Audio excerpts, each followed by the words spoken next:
کہتے شیر نے ایک دن نا ریچھ کو ساتھ لے لیا اور ساتھ لے لیا لومڑی کو. اس نے کہا اور شکار کرنے چلے. چلو جی, شیر کی مہربانی ذات لے لیا ہے, حالانکہ اس کو کسی کی مدد کی ضرورت ہے, وہ تو بادشاہ ہے. بادشاہ سلامت نے ساتھ لے لیا. شکار کیا 3 چیزوں کا. ایک شکار کیا خرگوش, ایک ہرن, ایک گائے. اب وہ شکار کر کے واپس آئے تو جو ریچھ تھا نا اکڑ اکڑ کے چلنے لگا کہ بادشاہ کے ساتھ میں بھی تھا, یعنی شکار میں میرا بھی حصہ. اور شیر بھی سمجھ گیا بات کو کہ اس کا دماغ خراب ہو رہا ہے, حالانکہ میں نے تو ویسے ہی ساتھ لیا. وہ ریچھ صاحب بھی نا تگڑے ہو گئے, انہوں نے کہا ہو میں ساتھ ہی تھا کہ اب بادشاہ نے تو ویسے ساتھ لیا تھا کہ چلو 2-4 آدمی مل کے. تو وہ پیر بارش شاہ صاحب رحمۃ اللہ تعالیٰ علیہ سے کسی نے کہا کہ آپ کے جو شیخ ہیں, آپ کے مرشد ہیں, آپ کو بلا بلا کے مشورے لیتے ہیں, کام لیتے ہیں, تو آپ تو بڑے خوش نصیب ہیں. تو انہوں نے کہا ہیر ہس بولے تے دی مہربانی, ورنہ وانجے تے لاڈ ہی لڈاونے نے. انہوں نے کہا ٹھیک ہے, اگر اس نے مہربانی کر دی ہے تو اس میں میرا نہیں, ان کی نظر شفقت ہے. ہیر ہس بولے تے او دی مہربانی, انہوں نے مہربانی فرمائی ہے تو بڑی کرم نوازی ہے, ورنہ من آنم کے من دانم, جو میں ہوں اس کا مجھے پتا تو ہے ہی نا, تو میں اس میں اپنے آپ کو اتنا بڑا نہیں سمجھ. اس نے نا شیر نے بھانپ لیا, اس نے کہا کہ اس کے ذہن کے اندر بات آ رہی ہے کہ شاید میں کو بلاؤ, تبھی تو مجھے اسپیشل بادشاہ نے کہا کہ چاہے میرے ساتھ شکار کر دے, میں ہے کوئی میرے اندر بات. اللہ اکبر. اس نے نا آ گئے, بیٹھ گئے. اس نے کہا اس سے بادشاہ نے کہ کیا کرنا ہے, اب شکار تو ہو گیا ہے. اس کے اندر تو سودا سمایا ہوا تھا نا. اس نے کہا جی کرنا کیا ہے, بانٹ کے کھانا چاہیے, بانٹ کے کھانا چاہیے. اس کو بڑا غصہ آیا. اس نے کہا اچھا تو مجھے کمزور سمجھتا ہے, میں جو چاہتا تھا کر سکتا تھا, میں نے تو عذرائے محبت تجھے عزت دی, ساتھ لے لی یار, تو بن کے ہی بیٹھ کے ہے. اس نے کہا اچھا بانٹ کے کھانا چاہیے. کہا بالکل. کہا چلو بانٹو. پھر کیسے بانٹنا ہے؟ ہرن کا اور بکرے کا گوشت ایک جیسا ہوتا ہے, بلکہ ہرن کا زیادہ مہنگا ہوتا ہے, لذیذ ہوتا ہے. اب اس نے تقسیم کیسی کی جی, اس نے چلاکی کرنی چاہیے. کہنے لگا جی تقسیم سیدھی سی ہے, آپ بڑے ہیں, گائے آپ کی. 3 جانوروں کا شکار ہوا نا, گائے, ہرن اور خرگوش. کہنے لگا آپ بڑے ہیں, گائے آپ کی, میں درمیانہ ہوں تو ہرن میرا, اور لومڑی چھوٹی ہے تو خرگوش ہے لومڑی کا. اس نے کہا تیرا پلا ہو جائے, کیسی تم نے تقسیم کی ہے. اس نے مارا پنجا اور ریچھ کو بھی مار دیا. اس نے کہا تو عجیب آدمی ہے بھائی, تجھے تو ذرا موقع دیا ہے تو تو نے ہاتھ ہی وہاں ڈال لیا ہے جہاں بالکل تیرا بنتا ہی نہیں تھا. اللہ اکبر. اس نے کہا اچھا مر گیا. اب لومڑی بھی سنبھل کے بیٹھ گئی. لومڑی ذرا تیز ہے, چلاک ہے, تو ملا رومی علیہ رحمہ کہتے ہیں. اور شیر کہنے لگا لومڑی سے چل تو تقسیم کر, تو تقسیم کر کیا کرنا چاہیے. تو کہنے لگی بادشاہ سلامت تقسیم بڑی سادی سی ہے, سویرے ناشتہ خرگوش کا کرے, دوپہر کو آپ جب کھانا کھانے لگے تو ہرن تناول فرمائے, اور شام کو ذرا آپ زیادہ کھاتے ہیں تو آپ گائے کھائیں. یہی تقسیم ہے. بڑا راضی ہوا شیر. اس نے کہا تو نے یہ تقسیم بڑی اچھی کی ہے, یہ کہاں سے سیکھی ہے؟ کہنے لگی ریچھ کی موت سے سیکھی ہے.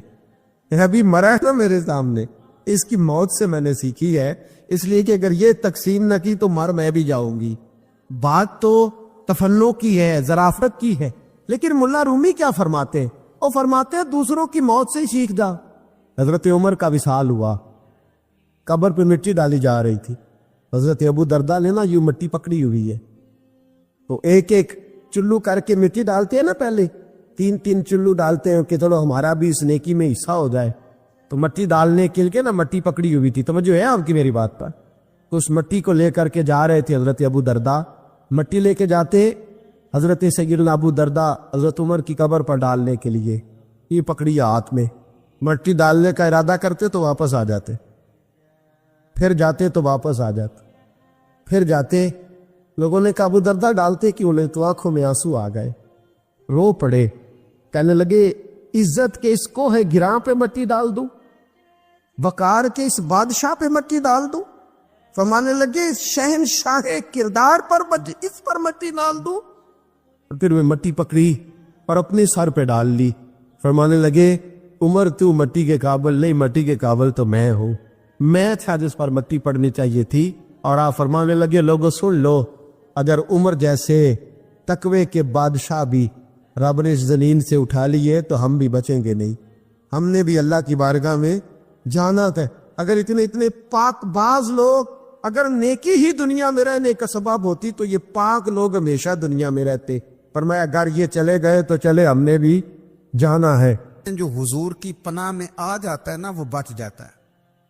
اللہ کرے آپ کو سمجھ آئے میری بات کی. جو حضور کی پناہ میں آ جاتا ہے, وہ جو دنیا دار رہتا ہے, مالدار رہتا ہے, حضور کی پناہ میں نہیں آتا, وہ بے سکون رہتا ہے. فرماتے یہاں دنیا میں بھی حضور کی پناہ میں آ جاؤ, آج لے ان کی پناہ. اور آج دلیل آپ نے ابن ماجہ کی حدیث لکھی ہے, حضرت تمیم داری حدیث کے راوی ہیں, اعلیٰ حضرت نے لکھی ہے. فرماتے ہیں جو حضور کی پناہ میں آیا بچ گیا. دلیل دیتے ہیں, فرمایا انسان تو انسان, جانور بھی آتے تھے تو بچ جاتے تھے. حضرت تمیم داری رضی اللہ تعالیٰ عنہ فرماتے ہیں کہ ہم کھڑے تھے, ایک اونٹ دوڑتا ہوا آیا. نبی کریم صلی اللہ علیہ وسلم کے پہلے اس نے قدموں پہ سجدے کیے. صحابہ کہنے لگے حضور ہمیں بھی اجازت دیں. فرمایا وہ تو بے زبان ہے, اسے تو پتہ کوئی نہیں, پیش نظر ہے وہ نو بہار, سجدے کو دل ہے بے قرار, روکیے سر کو روکیے, یہی تو امتحان ہے. فرمایا اسے کیا پتا, تم تو مکلف ہو شریعت کے, تمہیں اجازت نہیں ہے. اور اعلیٰ حضرت نے 2 ٹوک لکھا ہے, فرمایا سوائے خدا کے کسی کو تعظیمی سجدہ بھی حرام ہے. یہ نوٹ کر لیں میری بات. اور اعلیٰ حضرت نے فتاوی رضویہ میں لکھا ہے کسی قبر پہ جاؤ تو 4 ہاتھ دور کھڑے رہو. اللہ کرے آپ کو سمجھ آئے. کتنے ہاتھ؟ 4 ہاتھ دور کھڑے رہو, سورۃ فاتحہ پڑھو, درود شریف پڑھو, جس قبر پہ گئے ہو ان کی روح کو اصال ثواب کر, ان کے وسیلے سے دعا مانگو. اعلیٰ حضرت فرماتے ہیں قبر کو سجدہ بالاتفاق حرام ہے, طواف قبر کا کرنا بالاتفاق حرام ہے. بوسہ لینے میں اختلاف ہے کہ جائز ہے کہ ناجائز ہے, لیکن بوسے سے بھی چونکہ شک پڑتا ہے تو فرماتے ہیں احمد رضا کی رائے یہ ہے کہ بوسہ لینے سے بھی بچا جائے. وہ آ گیا تو اس سے اگلی باتیں کرتا, بس خاموش رہ, باادب رہ اور پیچھے رہ. تو حضرت تمیم داری کہتے ہیں یہ حدیث اعلیٰ حضرت نے لکھی ہے لمن والعلا میں. فرماتے ہیں کہ اونٹ نے پہلے سجدہ کیا, قدم چومے, پھر اس نے حضور کے کان میں کوئی بات کہی. روزے دے دوالے نے غلاماں دیاں ٹولیاں, ایک پہ سن دے کروڑاں دیاں بولیاں. یعنی اونٹ نے بات کی تو حضور نے وہ بھی سن لی. اعلیٰ حضرت کہتے ہیں جو پناہ میں آتا ہے بچ جاتا ہے. کہتے ہیں رسول کریم نے نا اونٹ کی پشت پہ ہاتھ پھیرا اور اللہ کے محبوب فرمانے لگے فکر نہ کر, اب تو آ گیا ہے نا, تو جیسے تو کہے گا ویسے ہی ہو جائے گا, جیسے تو کہے گا ویسے ہی. ابن ماجہ میں موجود ہے, پر میں جو کہ فاضل بریلوی رحمت اللہ علیہ کی کتاب سے پیش کر رہا ہوں الامن والعلا سے, تو میں اسی انداز میں پیش کر رہا ہوں جس انداز میں وہاں ہے. حضرت تمیم داری کہتے ہیں کہ ہماری سمجھ میں بات کوئی نہ آئی. تھوڑی دیر گزری تو کچھ لوگوں نے ہاتھوں میں رسیاں پکڑی ہیں, خنجر پکڑے, دوڑے آئے, یا رسول اللہ یہ ہمارا اونٹ ہے. حضرت تمیم داری کہتے ہیں میں نے دیکھا کہ جب وہ آ گئے نا خنجر لے کے, تو اونٹ حضور کے پیچھے چھپ گیا.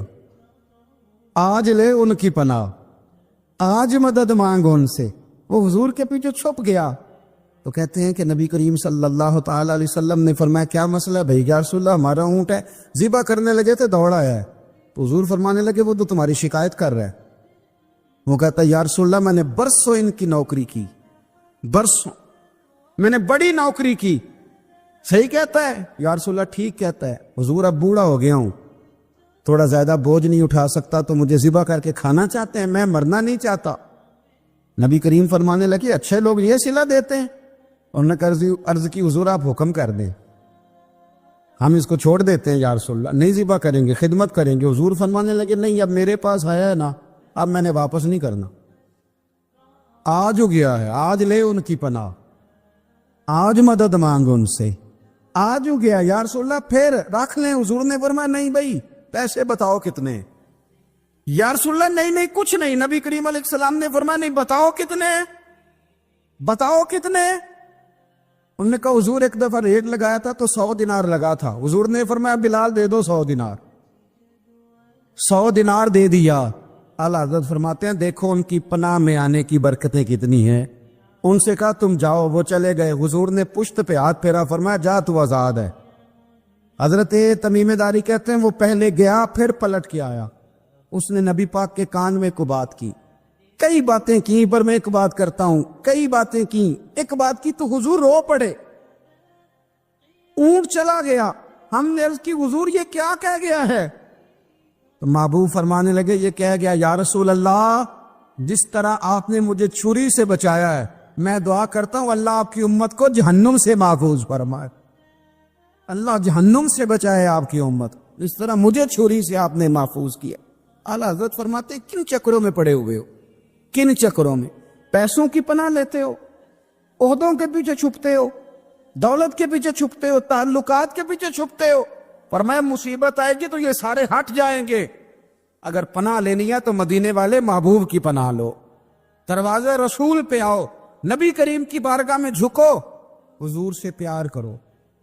اعلیٰ حضرت فرماتے ہیں محبوب کا ادب کرو، رسول اللہ کی غلامی کرو، فرماتے ہیں پھر کے گلی گلی تباہ، ٹھوکریں سب کی کھائے کیوں، دل کو جو عقل دے خدا تو تیری گلی سے جائے کیوں، اور فرمانے لگے جان ہے عشق مصطفیٰ روز فزوں کرے خدا، جس کو ہو درد کا مزہ وہ ناز دوا اٹھائے کیوں، جس کو ہو درد کا مزہ وہ ناز دوا اٹھائے کیوں۔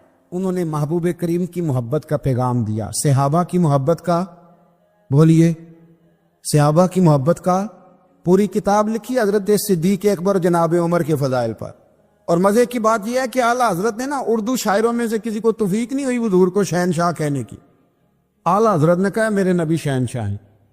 دلیل کیا دی؟ فرمانے لگے پڑھو ترمذی، حضور نے فرمایا میرے 2 وزیر زمینوں میں ہیں 2 آسمانوں میں ہیں، زمین کے 2 وزیروں کے نام ابو بکر اور عمر ہیں، آسمان کے 2 وزیر ہیں جبریل اور میکائیل۔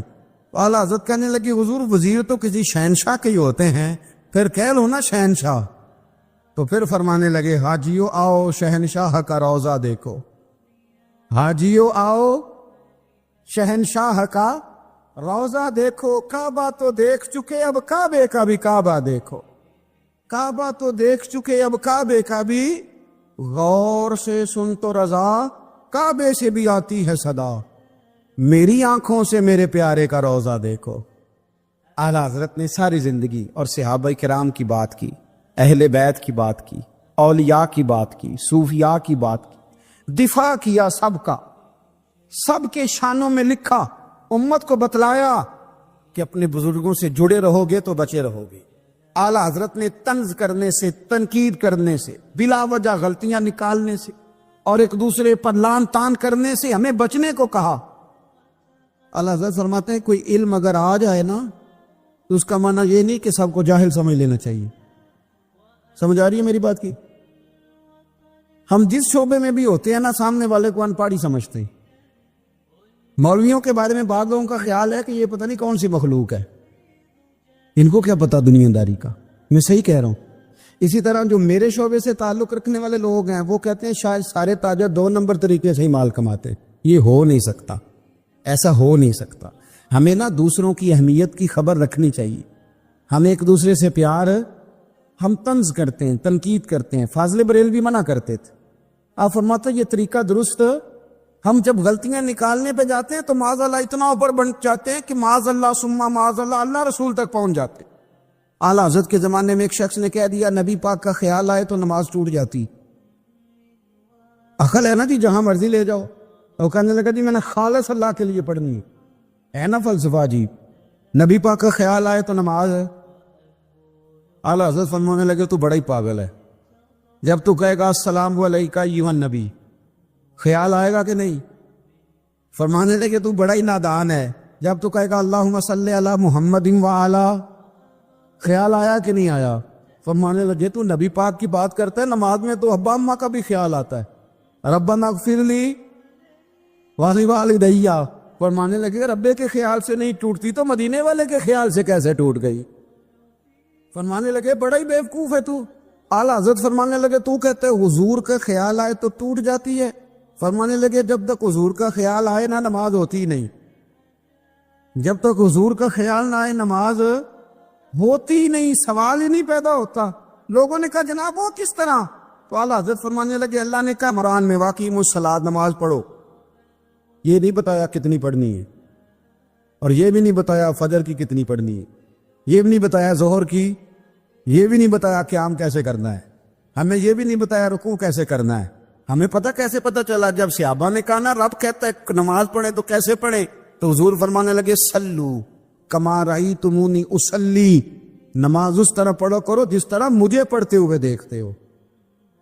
تو کہا یہ تو کیسی عجیب بات کر رہا ہے کہ نبی کریم صلی اللہ علیہ وسلم کا خیال آئے۔ اور پھر بڑی مزیدار بات، ایک شخص نے اعلیٰ حضرت سے آ کے نا، اس زمانے میں نا ایک آریہ مذہب ہوتا تھا، اب اللہ کا شکر ہے وہ کوئی نہیں، اب ویسے جو بڑے نئے نئے مذہب نکل آئے ہیں، جو آدمی جتنا پڑھ جاتا ہے معاذ اللہ وہ ایک نئی بات ہی شروع کر دیتا ہے، اور جو انوکھی بات کرے اس کے پیچھے رش بھی زیادہ ہو جاتا ہے، سٹائل ذرا ہٹ کے ہو نا جی تو ذرا ماحول جلدی بن جاتا ہے۔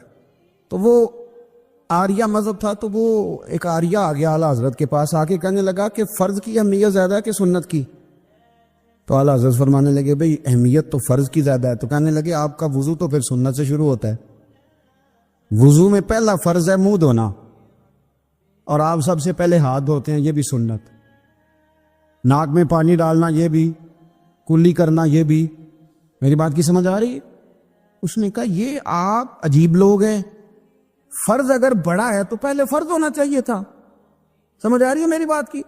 لوگ دین پر بڑے بڑے مختلف اعتراضات کرتے ہیں نا، اس نے کہا جی پہلے ہونا چاہیے تھا فرض، تو منہ دھونا فرض ہے، آپ نے گھٹنوں تک ہاتھ دھوئے، اب یہ جو آپ نے ہاتھ دھو یہ بھی سنت، کلی کری تو وہ بھی سنت، ناک میں پانی ڈالا تو وہ بھی سنت، تو آپ تو چوتھے نمبر پہ فرض ادا کر رہے۔ تو اعلیٰ حضرت فرمانے لگے تم اصل میں محبوب کا غلام نہیں نا، ہاں تجھے کیا پتا ہو یہ بات کیا ہے، تو بیٹھ جا ہم سے سن، ہم تجھے بتاتے۔ اس نے کہا جی کیا مطلب؟ فرمانے لگے یہ محبوب جو ہے نا ہمارے، یہ ہمیں بڑی جگہوں سے بچاتے ہیں، یہ بچا بچا کے فرائض تک لے جاتے ہیں۔ کیا مطلب؟ کہنے لگے حضور نے ہمیں کہا ہے کہ پہلے نا ہاتھ دھو لو، پتہ چل جائے پانی زیادہ گرم تو نہیں، منہ جاوی نہ جائے، پہلے نا دیکھ لو۔ فرمایا پھر ناک میں ڈال کے پتہ کرا لو کہ اس میں سے بدبو تو نہیں آتی، سنت بھی ادا ہو گئی، پتہ بھی چل گیا بو تو نہیں آ رہی، اور فرمایا پھر منہ میں ڈال کے چکھ لو کہ بد ذائقہ تو نہیں۔ اب یہ 3 سنتیں ادا کر کے تم فرض ادا کرو گے تو اللہ بھی راضی ہوگا، اللہ کے رسول بھی راضی ہوں۔ میرا پسندیدہ موضوع ہے اعلیٰ حضرت پہ بات کرنا۔ اب میں مطلب کون کون سی بات چھیڑوں اور کون کون سی چھوڑوں، آپ ذرا غور کریں۔ ان کو نا بات منمانی بھی آتی تھی۔ اعلیٰ حضرت کا فتویٰ ہے کہ جمعے کی دوسری اذان جو ہے نا وہ خطیب کے سامنے کھڑے ہو کے نہیں دینی چاہیے، باہر دروازے پہ دینی چاہیے۔ اعلیٰ حضرت رحمۃ اللہ علیہ نا جبل پور چلے گئے، سفر تھا، وہاں آپ کے 2 خلفاء تھے، باپ بیٹا، مولانا عبدالسلام بھی خلیفہ تھے، مفتی برہان اللہ ان کے بیٹے وہ بھی خلیفہ تھے۔ فاضل بریلوی جب وہاں پہنچے نا، عالم وہ نہیں ہوتا کہ جو بات لچھے دار تقریر کر کے تو گزر جائے، عالم وہ ہوتا ہے جس کو بات کرنی بھی آتی ہو اور ذہن میں اتارنی بھی آتی ہو، وہ شخص ہے جو پختہ علم رکھتا ہو، اسے پتا ہو کہ کس حکمت کے ساتھ لوگوں کو بات سمجھانی ہے۔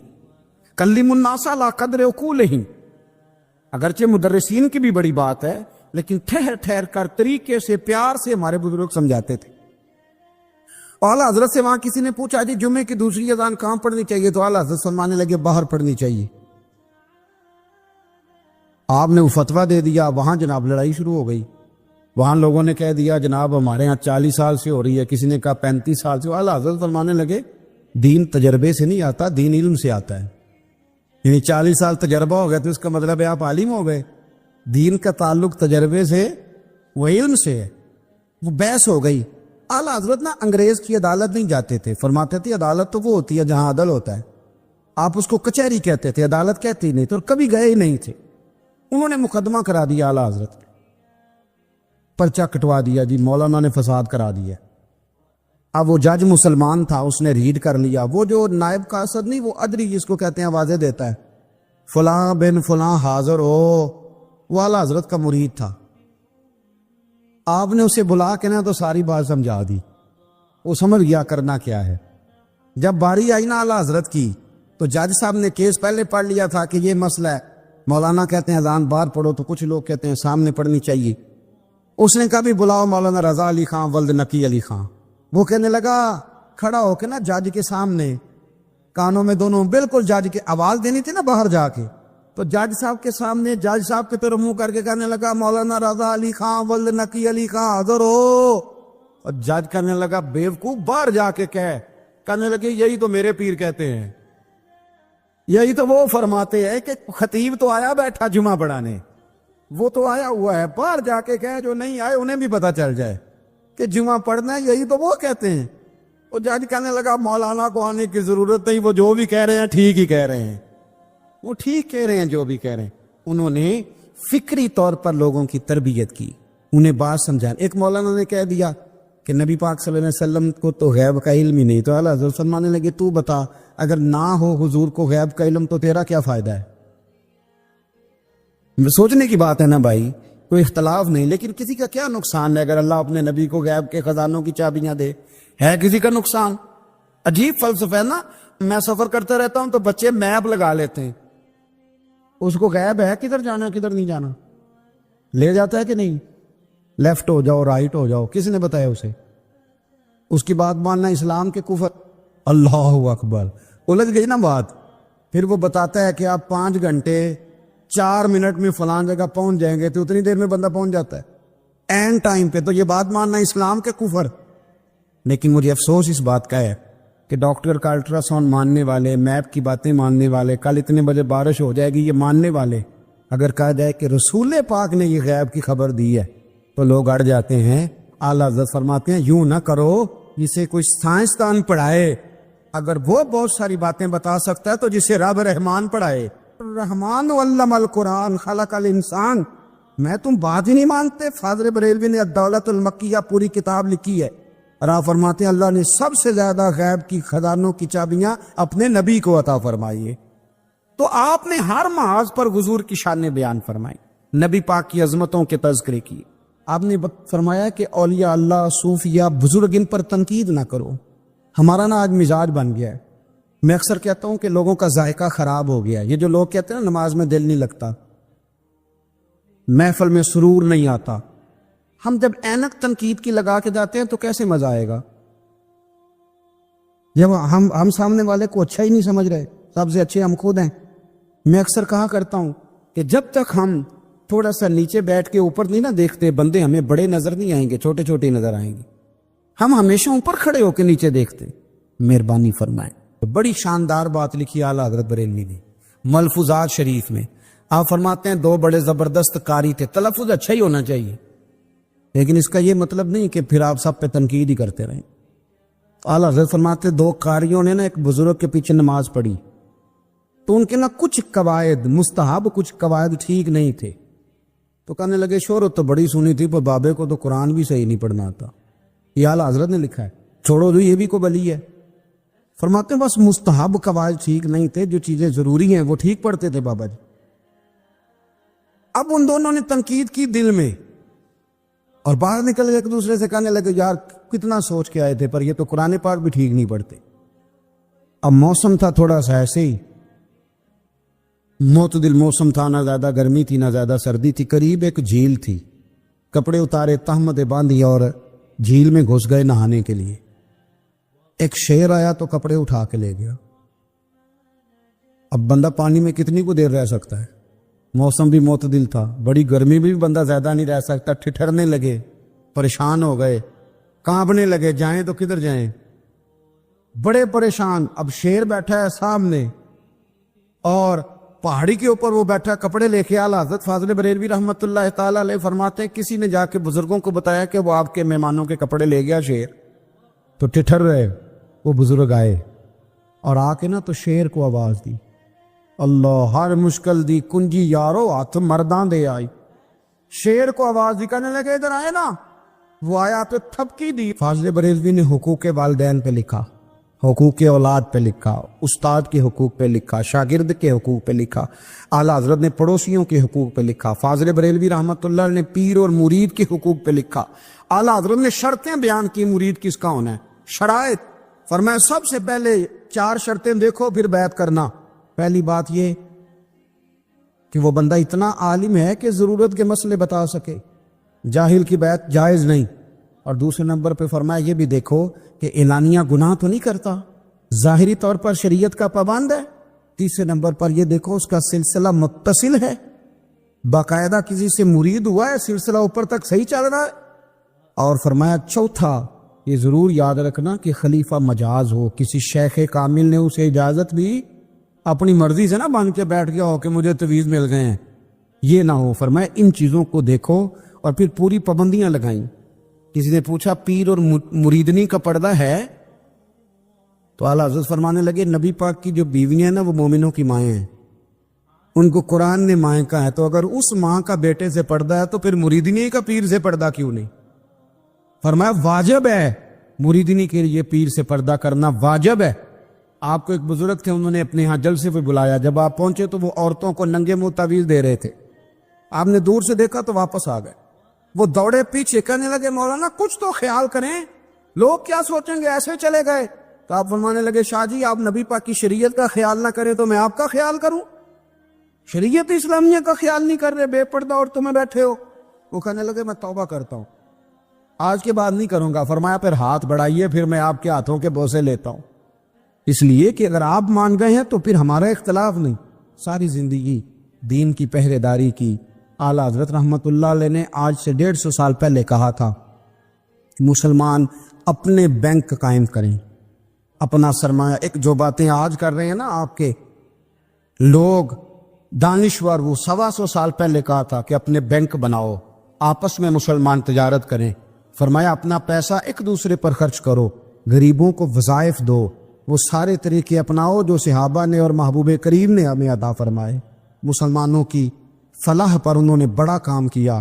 وہ زمانہ اقبال پہلے کہا کرتے تھے سارے جہاں سے اچھا ہندوستان ہمارا، پھر اللہ نے توفیق دی تو کہنے لگے نہیں خاص ہے ترکیب میں قوم رسول ہاشمی۔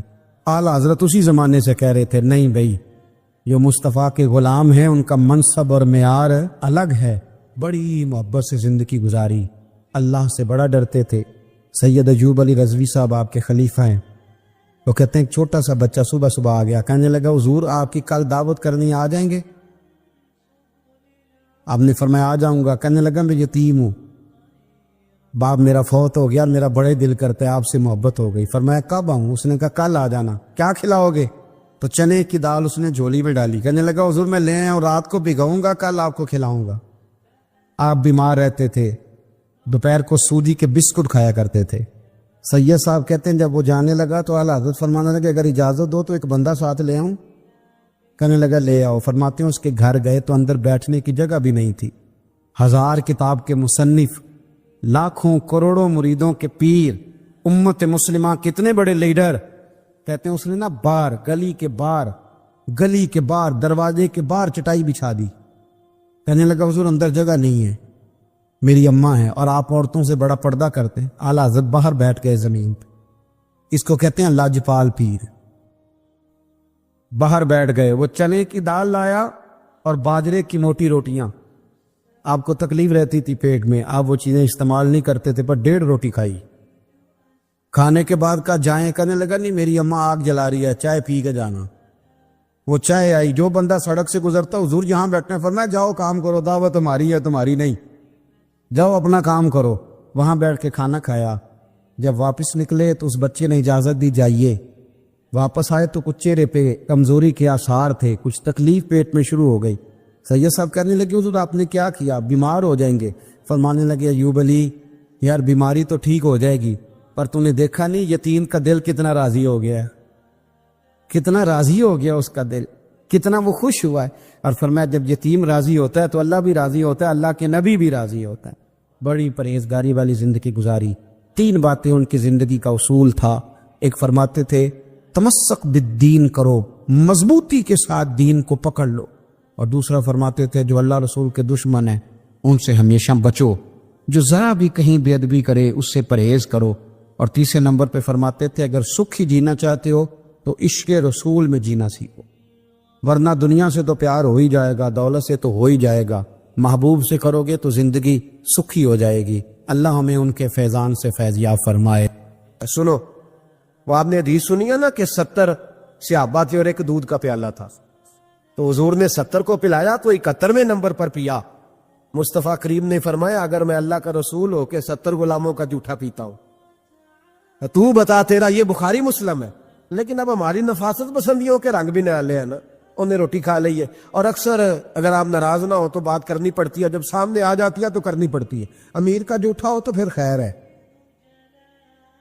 اگر غریب کا ہو تو جی اے چور صاحب تو پیے اور دے دیو تو یہ ماڑے دا ہاتھ لگ گیا کہ تو کے لیا. یہ ظلم ہے, یہ زیادتی ہے. اس کا مطلب ہے نفاستیں بھی ہم دولتوں سے آئیں گی, دولت سے آئے گی معاذ اللہ سم. بہرحال عنوان نہیں, حضرت جابر بن عبداللہ رضی اللہ تعالی عنہ, بخاری مسلم ہے, کہتے ہیں جب خندق کی جنگ ہو رہی تھی نا, غربت بڑی تھی, قحط بڑا تھا, صحابہ پریشان تھے, 2-2 3-3 پتھر پیٹ پہ باندھے ہوئے. میں حضور کو دیکھ کے گھر آیا تو زوجہ سے کہا بھلی مانس کچھ ہے کھانے کی؟ کہنے لگی تھوڑے سے جو ہے. تو میں نے کہا پیسو گی تو کتنی روٹیاں بنے گی؟ کہنے لگی 2-3. 4 بن جائیں گی. کہنے لگے سالن. تو زوجہ کہنے لگی اگر وہ بکری کا بچہ ذبح کرو تو 3-4 بندوں کا سالن بھی بن جائے گا. کہتے میں نے اسے ذبح کیا, بیوی سے کہا تو جاؤ پیس. کہتے میں نبی کریم کی بارگاہ میں حاضر ہوا صلی اللہ علیہ وسلم, حضور کی خدمت میں. زوجہ کہنے لگی کان میں کہنا حضور کے سارے نہ آئے. جس طرح لیڈروں کے کھانے اندر ہوتے ہیں علیحدہ, اور جو نعرے لگا رہے ہوتے ہیں نا سویر سے انہیں ڈبہ ملتا ہے, لیکن وہ پھر بھی نعرے لگاتے ہی رہتے ہیں. مجھ پہ الزام لگنے لگا ہے کہ آپ سیاست دانوں کو ہر جمعے میں رگڑا دیتے ہیں. تو میں کہنا انہوں صحیح کر چھوڑو, پھر اسی مڑ جانے یا انواع کو سیاڑے ہو جائیں. یہ سیاڑے نہیں ہو رہے, ہمیں بات کرنے کی بھی اجازت نہیں. شعر کہہ دیتا ہوں کہ ہم آہ بھی کرتے ہیں تو ہو جاتے ہیں بدنام, وہ قتل بھی کر دے تو چرچا نہیں ہوتا. انہوں نے نہ کدی پوچھا جی, سانو یا کہہ دے چوپ رہو. لیکن بھائی یہ اس ممبر کا تقاضا ہے, میرے امام اعظم کا فتویٰ ہے, جو عالمی حالات سے باخبر نہ ہو وہ جمعے کا خطبہ نہ دے. وہ جو رٹی رٹائی باتیں ہم سے نہیں ہوتی, اس لیے کہ جلال بادشاہی ہو یا جمہوری تماشا ہو, جدا ہو دین سیاست سے تو رہ جاتی ہے چنگیزی.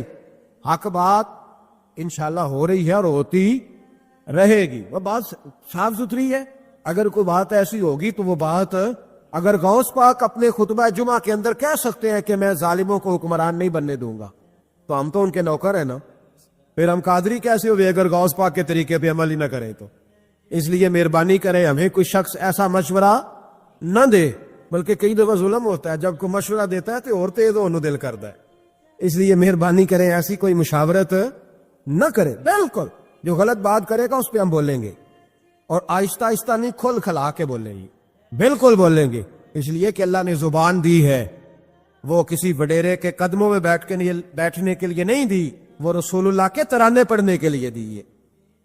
ترانے پڑھنے, اگر حضرت بلال رسیوں میں بند ہو کے اور ابو لہب اور عتبہ اتیبہ اور عبداللہ بن جدان اور امیہ بن خلف جیسے لوگوں کے بیچ کھڑے ہو کے کہہ سکتے ہیں نہیں بات جو سچی ہے وہ کی جائے گی, تو ہم ممبر رسول پہ بیٹھ کے نہیں کہہ سکتے؟ اپنے بھی خفا مجھ سے ہے, بیگانے بھی ناخوش, میں زہر حلال کو کبھی کہہ نہ سکا کن, میں کہتا ہوں وہی بات سمجھتا ہوں جسے حق نے ابلائے مسجد ہوں میں توحید کا فرزند. اس لیے کوئی شخص اس نہ سمجھے. ہاں یہ بات علیحدہ ہے کہ ہمارا سیاسی ایجنڈا کوئی نہیں, ہمارا ایجنڈا رسول اللہ کی نوکری ہے صلی اللہ علیہ. سیاسی ایجنڈا کوئی نہیں. اللہ کے وجہ کی محبت تو سیاست کا چلن چھوڑ دیا. ہم اگر عشق نہ کرتے تو حکومت کرتے, وہ بات علیحدہ ہے. بہرحال عام دام برسر مطلب, حضرت جابر ابن عبداللہ رضی اللہ تعالیٰ عنہ کہتے ہیں زوجہ نے کہا کان میں کہنا. میں نے کان میں جا کے کہا حضور 2-4 بندوں کی روٹی ہے, آ جائے کھانا کھا لے. وہ والا رنگ نہیں تھا نا کہ لیڈروں کا کھانا اور کارکنوں کا کھانا چلو اور گل کر لینے. پیران دی یخنی تے روٹیاں پہ ہو کے کہندے حضرت جی بیمار نے تے مرید لنگر کھانے دے جی شفا ہے. تے میں کہا تم ہی کھا مار, تینوں بھی شفا ہو جائے گی. تو آپ لے لیو تے چوری پکائی اندر. یہ رنگ وہاں نہیں تھا. میرے نبی پاک سید عالم صلی اللہ تعالی علیہ وسلم کے کان میں کہا حضور 4-5 بندوں کی روٹی ہے. حضور باہر نکلے خندق سے, باہر نکل کے فرمایا چلو بھئی سارے, جابر نے کھانا پکایا ہمارا. حضرت جابر کہتے میں نے دوڑ لگائی, گھر آ گیا, اور میں نے کہا تجھے تیری مار ہوئے, حضور تو 1000 سے زیادہ بندہ لے کے آ رہے. تو کہتی تو نے کہا نہیں تھا نبی پاک سے 4-5 بندوں کا ہے. حضرت جابر کی زوجہ کا عقیدہ سنو, کہنے لگے میں نے تو کان میں کہا تھا, دوسرے نے سنا بھی نہیں. وہ تو حضور نے کہا سارے چلو. تو کہتے ہیں زوجہ مجھے تسلی دینے لگی, کہنے لگی بس پھر جو نبی آ رہے ہیں وہ انتظام بھی کرائیں گے, جو آ رہے ہیں وہ انتظام بھی کرائیں گے. کیا کہا مولانا حسن رضا نے, قلم توڑ دیے. کہنے لگے آج جو عیب کسی پر نہیں کھلنے دیتے, آج جو عیب کسی پر نہیں کھلنے دیتے, ارے کب وہ چاہیں گے میری حشر میں رسوائی ہو, دل میں ہو یاد تیری کوچائے تنہائی ہو, پھر تو خلوت میں عجب انجمن آرائی ہو. کہتے حضور آئے 1000 سے زیادہ کا لشکر لے کے, اور مجھے فرمانے لگے روٹیاں نہ پکانا, پہلے آٹا میرے پاس لاؤ, اور چولہے سے کھانا نہ اتارنا, مجھے لے جاؤ. کہتے میں نے سالن بھی پیش کیا, روٹیاں بھی. حضور نے تھوڑا سا لواب دہن آٹے میں ڈال دیا, لواب دہن, تھوڑا سا لواب دہن ہنڈیا میں ڈال دیا. فرمایا اب نکالتے جاؤ اور کھاتے جاؤ, میرا جوتا ہو گیا, اب نکالتے جاؤ. حضرت جابر ابن عبداللہ کہتے ہیں 1400 بندے نے کھایا, ہمیں نہیں پتا روٹیاں کدھر سے آئی, اتنی برکت ہوئی پتہ نہیں کدھر سے آئی, سالن پتہ نہیں کدھر سے آیا. کہتے ہیں سارے سیر ہو کے کھا لیا تو فرمایا چلو بھی جاؤ جا کے کام کرو. مجھے فرمانے لگے اب تو بھی کھا, آ جا بچے بھی بلا. کہتے سب نے کھایا. حضور اٹھ کے جانے لگے تو فرمایا ذرا روٹیاں دیکھ, پہلے زیادہ تھی کہ اب زیادہ ہے, ذرا دیکھنا سالن پہلے زیادہ تھا کہ اب زیادہ ہے. تو میں نے کہا نہیں حضور پہلے سے زیادہ ہے, میرے محبوب کے تبرک میں اتنی برکت ہے. تو حضور کے وجود سے جو چیز لگ جائے تو اسے قیمتی نہیں سمجھتا. کہاں بیٹھ کے دین پڑھا ہے, یا ہمیں سمجھا لے یا پھر ہم تجھے سمجھائیں. صحیح تینوں سمجھائیے تو صحیح کر کے سمجھائیے. تو ان لوگوں کو گمراہ کرتے ہو, اتنا غلط نظریہ, اس قدر غلط ہو. میں نا غار سور پہ چڑھنے لگا تو مجھے وہاں ایک نیچے صاحب مل گئے, کہنے لگے تے کی لین چلے ہو. میں کہا تینوں اسی اتھوں بھی نہیں پوچھ کے آیا جدو کرو آئے ہیں, اتھوں بھی نہیں تینوں پوچھنا بے لیا, تو غلط فہمی دا شکار ہے. کہنے لگا وہ تو حضور تو کام سے گئے تھے, آپ کو کیا کام ہے. میں کہ ایسے لئے ٹائم نہیں تیرے نہ گل کرن دا, اس واسطے کہ سانوں تے غار سور پہ یاد ہوندی ہے. واپس آ گئے, عام آدمی تھا, خیر وہ کہیں سے آیا ہوا تھا, اردو بولتا تھا. تو میں ایک عمرہ کرنے کے لیے جارانہ سے واپس آیا تو طواف ہم کر رہے تھے, وہ بھی مجھے نظر آ گیا دوڑتا ہوا. میں انہوں بات مار لی, میں کیا حضرت حاضرہ تے پانیاں سے دوڑیا سانتے تو کا تو چھالا ماری پھر دے, او پیائی کولر تے جا پی رام کر جا کے. کہندے نہیں انہوں دی ادا تے ادا کرنی ہے. تو میں کہ اگر تو حضرت حاجرہ دی ادا کرنی تے اسی حضرت ابو بکر صدیق دی ادا کرنی. عجیب آدمی ہے بھائی تو, عجیب بات ہے. لوگوں کا فلسفہ اپنا اپنا, اور پھر پکڑے ہم کہ اس بندے کو جو جواب نہ دے سکے. ایسا نہ کرو, یہ زیادتی ہے. امت کو اکٹھا کرو. اتفاق یہ مجھ سے سوال کئی جمعے سے ہو رہا تھا. میں اصل میں نا ان موضوعات کو چھیڑتا نہیں, میری طبیعت اور ہے, لیکن کوئی بندہ یہ نہ سمجھے کہ ہمیں جواب نہیں آتا. یہ سوال اٹھا تھا, کوئی یہ نہ سمجھے کہ ہمیں جواب اللہ کے فضل سے, اللہ کے فضل سے. یہ قرآن مجید پڑھا ہے, یہ مسجد ہے, یہ جمعے کا دن ہے. ہم بات صرف وہ کرتے ہیں جس میں ضمیر اجازت دیتا ہے, اس لیے کہ سدا تو نہیں نہ رہنا. پتہ نہیں صبح اٹھ سو کے اٹھنا ہے کہ نہیں اٹھنا, تو کون کو گمراہ کر کے دین کے نام پہ جانا کدھر ہے. اس لیے بھائی خیال ہوتا ہے کہ تم لوگوں کو خراب نہ کرو, ہم تو چاہتے ہیں امت اکٹھی ہو جائے, لیکن یہ ظلم کرتے ہو جب چھیڑو گے کسی کو تو پھر تو اس کا حق بنتا ہے نا وہ بولے. تو چھیڑا جاتا ہے. تھوڑے دن ہوئے حضرت حلیمہ سعدیہ کا سارا گھر گرا دیا, بلڈوزر چلا دیا. کہنے لگے یہاں لوگ آتے ہیں تو شرک ہوتا ہے. اور میں نے کہا جہاں اللہ کریم نے توحید پھیلانے کے لیے رسول کو بھیجا, 4 سال جہاں نبی پاک رہے, وہاں کیسے شرک ہو سکتا ہے؟ کس طرح کی تو بات کرتا ہے. بہرحال جہاں میرے نبی پاک بیٹھ جائیں وہ جگہ برکت والی ہو جاتی.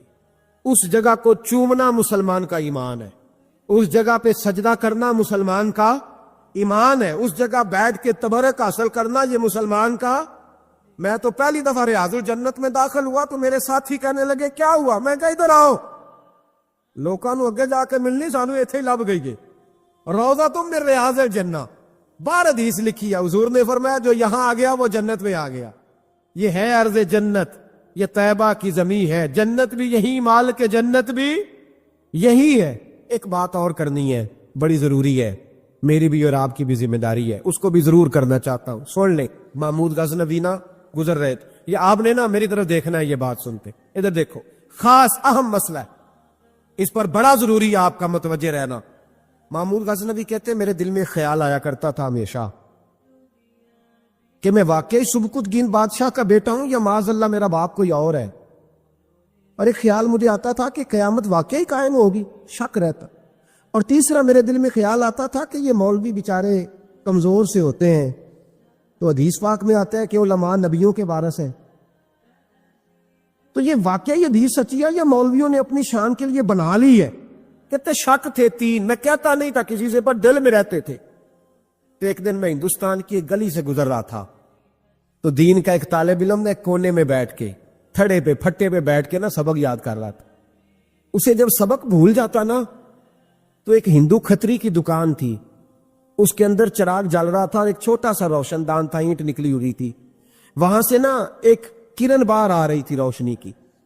تو وہ طالب علم جب سبق بھول جاتا تو کتاب روشنی کے آگے کرتا، عبارت دیکھتا، پھر کونے میں جا کے یاد کرتا.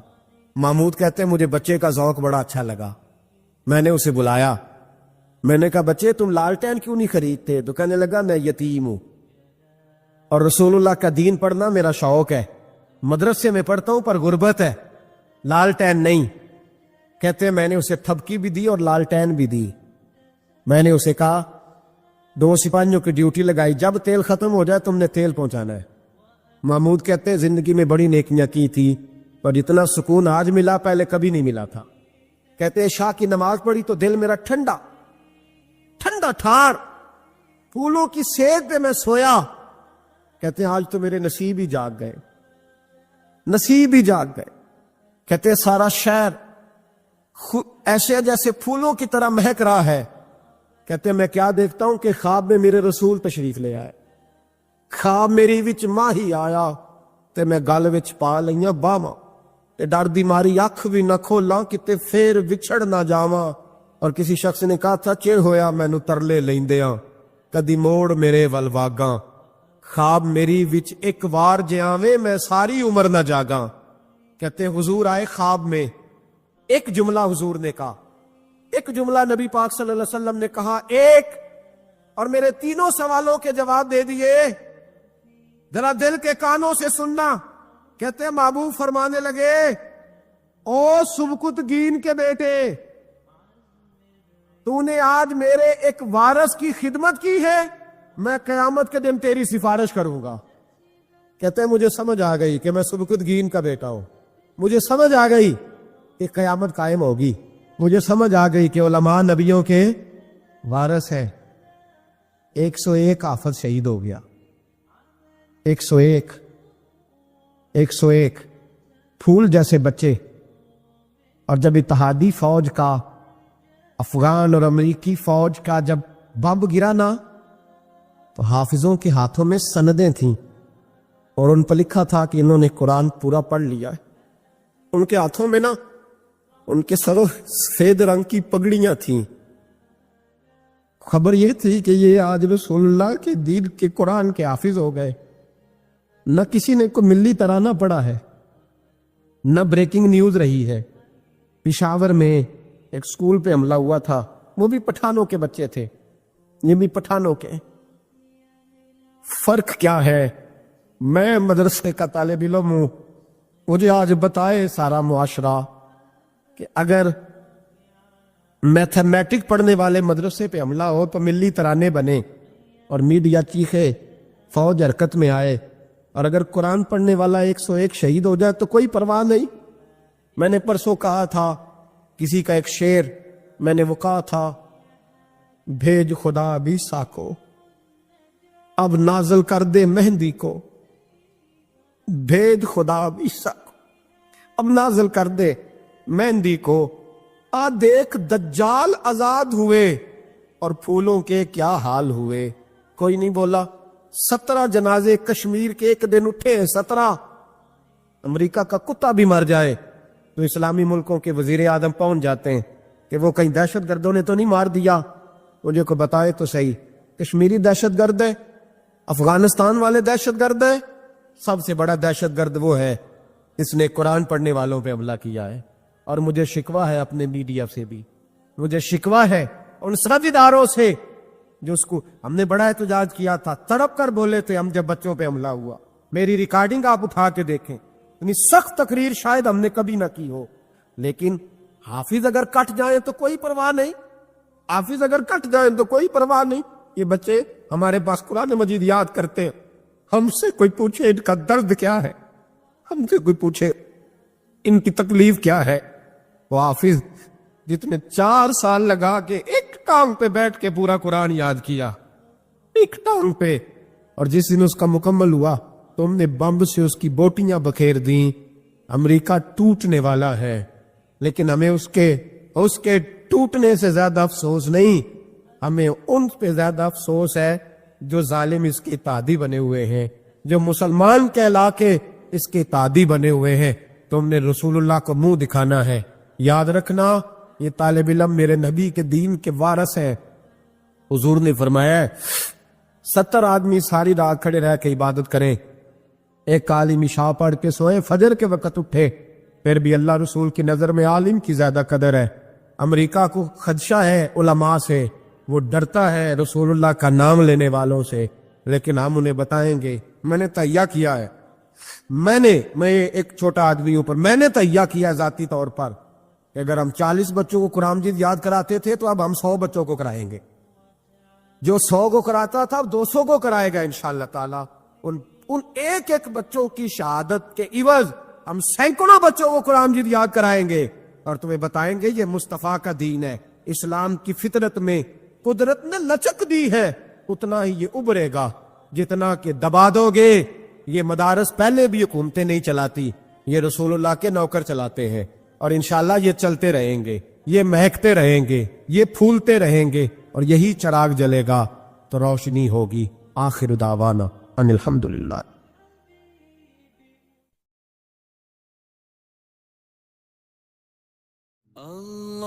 اللهم صل على سيدنا محمد النبي الأمي وعلى آله وصحبه وسلم۔ اللهم صل على سيدنا محمد النبي الأمي وعلى آله وصحبه وسلم۔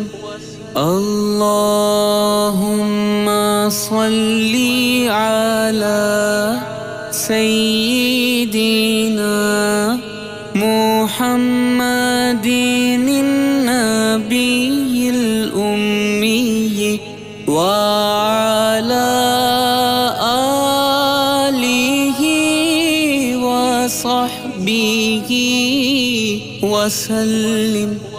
اللهم صل على سيدنا محمد النبي الأمي وعلى آله وصحبه وسلم۔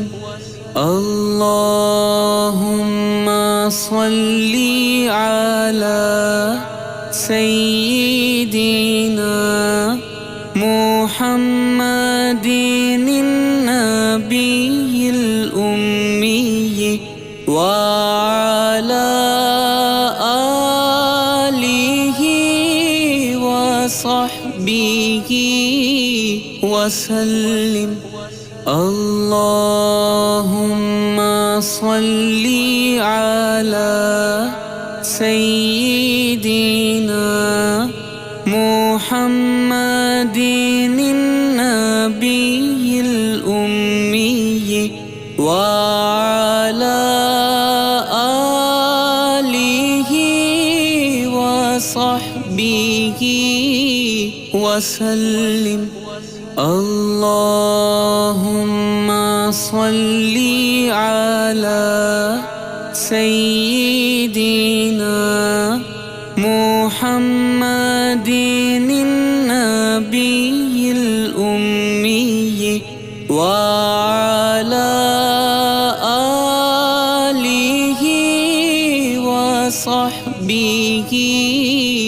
وسلم اللهم صل على سيدنا محمد النبي الأمي وعلى آله وصحبه وسلم اللهم صل على سيدنا محمد النبي الأمي